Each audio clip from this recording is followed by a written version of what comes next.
Tidak ada yang berani pernah mengatakan Hasan bin Thabit itu adalah pemusiknya Nabi. Alah, masa kecil aja loh. Gitu aja dipermasalahkan. Ustadz, ada lagi yang kasus lagi viral. Kayaknya saya yang bikin keributan. Intinya seperti ini, Pak. Tidak ada ulama sama sekali di muka bumi ini yang pernah mendahului beliau untuk berkata bahwa syair itu, surat syair, surat asy-syu'ara adalah surat musik. Dan para ulama kita mengatakan, la tatakallam fi masalatin laisa laka fiha imam. Jangan coba-coba untuk menyebutkan masalah agama yang kamu itu duluan, padahal ulama belum pernah ada yang ngomong sebelum kamu. Kecuali kamu merasa dirimu pintar. Maka jangan sekali-kali membuat fatwa-fatwa yang para ulama dari dahulu takut untuk mengucapkannya. Bapak-bapak pernah dengar bagaimana Abu Bakar ditanya tentang sebagian masalah agama, lalu dikatakan oleh Abu Bakar, saya nggak tahu. Lalu ada yang bilang, kamu ini sahabat Nabi, kok sahabat Nabi serba nggak tahu? Maka apa kata Abu Bakar? Ayu sama'in tudhilluni wa ayu ardin tuqilluni an aqula 'ala Allahi ma la a'lam. Langit mana yang mau menaungiku, bumi mana yang mau kupijak? Kalau aku berbicara tentang agama Allah, sesuatu yang aku nggak tahu. Kita ini dalam masalah agama, kalau nggak tahu itu nggak boleh bikin sendiri. Tidak ada ulama satupun yang mengatakan surat asy-syu'ara itu sama dengan pemusik.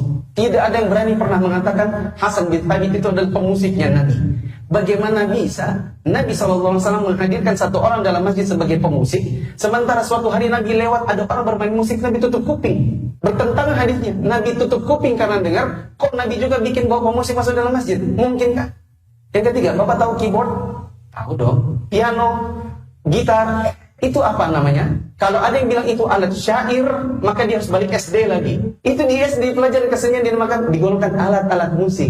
Apa Anda harus balik SD lagi untuk bisa membedakan mana syair mana musik? Syair di zaman dahulu itu alatnya adalah kertas dan pena, di mana orang mencoba untuk merangkai kata yang di belakangnya ada rima. Misalnya dibikin rimanya belakangnya an.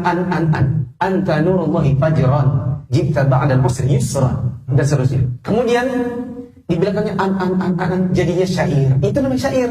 Ketika dimunculkan dengan nada, mengangkat suara, anta nurullahi fajran jibta ba'dal usri yusran, rabbuna a'laka qadaran ya imamal anbiya'i.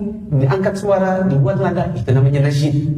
Manakala hadir di situ piano, gitar dan lain-lain, jadinya musik.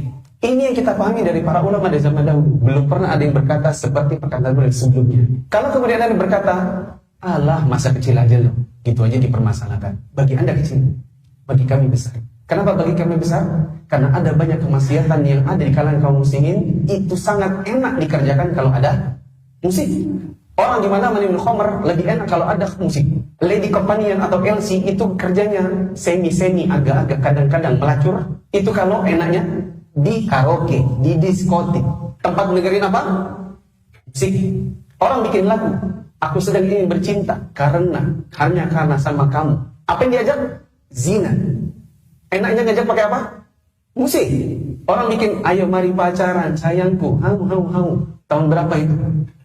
Lebih enak diajak orang berzina, asalkan lebih enak kalau ada musik. Mama, jangan mama sama beta. Dia kan cuma cium beta. Apa yang dilakukan? Jalan menuju perzinahan. Akan semakin enak kalau ada genjrengan gitarnya. Berapa banyak kemungkinan di kalangan kaum muslimin itu dilakukan yang lebih enak kalau ada musiknya. Mana ada murattal dijadikan di Inul Tista. Pas baca murattal, gak ada. Kemudian jaminan dirahmati Allah, bagi kami besar. Karena penyebab gempa bumi, tadi malam ada yang kena gempa bumi, tadi malam ada yang goyang rumahnya. Di sini, saya udah keluar dari hotel sama istri saya setengah 12 malam turun goyang. Di antara penyebab gempa bumi apa? Alat musik. Kata Nabi SAW, saya tipikum mati. Khosfun wasfun wa qalfun. Akan ada di kalangan umatku ini, wajahnya diubah. Orang masuk ditelan di dalam bumi, gempa bumi, tanah longsor. Ditanya oleh sebagian sahabat Nabi, wa mata dzakir Rasulullah. Itu kapan terjadi Rasulullah? Maka Nabi SAW mengatakan, idza syuribatul khamr, bila orang ramai minum khamr, dan ma'azif, orang banyak memainkan alat musik. Banyaknya orang bermain alat musik, semakin banyak lagi ketika banyak ustadz yang dengan getol menghalalkannya. Semakin banyak yang kemudian mendukung, semakin banyak yang melakukan.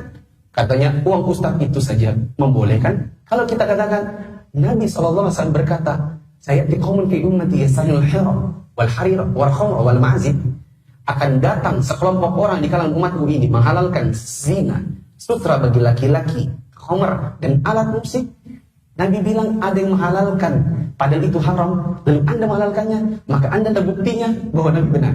Nabi kan bilang akan datang umat, Anda ternyata buktinya. Bagaimana tidak? Nabi kan berkata dengan wahyu, dan Anda ternyata adalah bukti kebenaran wahyu Allah turunkan kepada Nabi. Makanya saya pribadi, mungkin Bapak juga ikuti yang ribut-ribut itu, ya saya lah yang bikin keributan. Karena bagi saya itu permasalahan besar. Kita mau ngajak kaum muslimin di jalan dakwah ini untuk mengajak ke mereka ngaji, membaca Al-Quran, supaya tidak melakukan perzinahan, supaya berhenti dari hal-hal yang sifatnya maksiat. Ternyata datang ustadz-ustadz yang justru ngajak orang untuk keluar, malah membenarkan yang salah. Maka wajib bagi kita untuk mengingkarinya. Kalau seandainya tidak mengingkarinya, kapan umat paham kalau itu tidak boleh? Kalau ada yang berkata, tapi kan nggak bisa Kak Ustadz, 4 mata. Sudah pernah kami mau 4 mata. Saya sudah datang ke sini. Kena ya. Bukan mana, pas kena tangan. Saya sudah datang ke sini. Waktu itu, 2017. Saya sudah datang ke Bekasi, mau cari orangnya. Oh, nggak jadi. Sudah. Bukan kita ini tidak mau. Saya sudah datang. Dan saya sudah mencoba. Tapi ternyata tidak bisa. Kalau gitu lewat tulisan. Nggak bisa juga, ya sudah, begini. Bukankah Nabi SAW pernah melakukan apa yang saya lakukan? Saya mencontoh perbuatan Nabi. Nabi itu bukan kalau ada apa-apa tuh 4 mata, 4 mata, 4 mata. Nggak selalu 4 mata. Nabi itu pernah ngomong di atas mimbar, disindir orangnya. Semua orang tahu dia. Jadi saya kalau ngomong di media sosial, itu bukan tidak pakai dalil. Siapa yang pernah kena begitu? Ada 2 orang di antaranya. Seorang sahabat namanya Ibnu Lutbiyah atau Ibnu Latabiyah. Nabi SAW utus dia untuk keliling Madinah kumpulin zakat. Ternyata dia ngambil duit-duit dari orang yang dikumpulin zakat. Balik-balik kepada Nabi, dia bilang gini, ini buat Allah dan Rasulnya. Ini buat saya. Marah Nabi. Nabi SAW naik ke atas mimbar. Terus disindir. Ada orang, kami suruh kumpulkan zakat. Pulang-pulang ke sini malah bilang, ini untuk Allah dan Rasulnya, dan ini untuk saya. Coba kalau kami tidak tugaskan dia sebagai pengumpul zakat. Apa dia dapat harta begitu? Dan orang tahu itu Ibnu Lutbiyah. Makanya sampai sekarang sampai kita tahu kalau itu perbuatannya Ibnu Lutbiyah. Nabi tidak 4 mata sampai Ibnu Lutbiyah. Ada seorang laki-laki, dia punya budak. Budaknya namanya perempuan namanya Bariroh. Bariroh ini ingin memerdekakan dirinya. Bariroh teman Aisyah. Maka dia datang, oh ya Aisyah, bisakah kalau engkau membeliku? Aku ingin memerdekakan diri. Maka akhirnya Aisyah mengatakan kepada Nabi, ya Rasulullah, kita merdekakan Bariroh. Ya Rasulullah, katanya si tuanya Bariroh, oke, boleh Aisyah beli. Tapi wala itu nanti kalau Barirohnya wafat, warisannya buat dia. Itu walanya. Tapi walanya maunya buat si tuannya. Marah Nabi. Nabi naik ke atas mimbar. Nabi sindir. Nabi bilang, ada orang mau merdekakan budaknya, terus dia bilang, tapi walanya buatnya. Tidak bisa. Wala itu buat yang memerdekakannya. Bariroh ini walanya buat Aisyah, bukan buat tuannya. Semua orang tahu siapa tuannya Bariroh. Artinya jangan terima Allah. Jangan selalu ampun 4 mata. Itu kan nanti mau macam. Tidak selalu. Kita kalau seandainya sudah mempublikasikan seperti ini saya sudah dipublikasikan lewat ini. Nanti kalau saya ada yang mengkritik, Ustaz Mufti salah nomor 7, salah nomor 8, antum keliru. Ada yang membantah, saya harus siap. Kalau saya tidak siap, harusnya nggak usah ngajar. Kalaupun mau ngajar, harusnya jangan pakai kamera kalau tidak siap dikritik orang.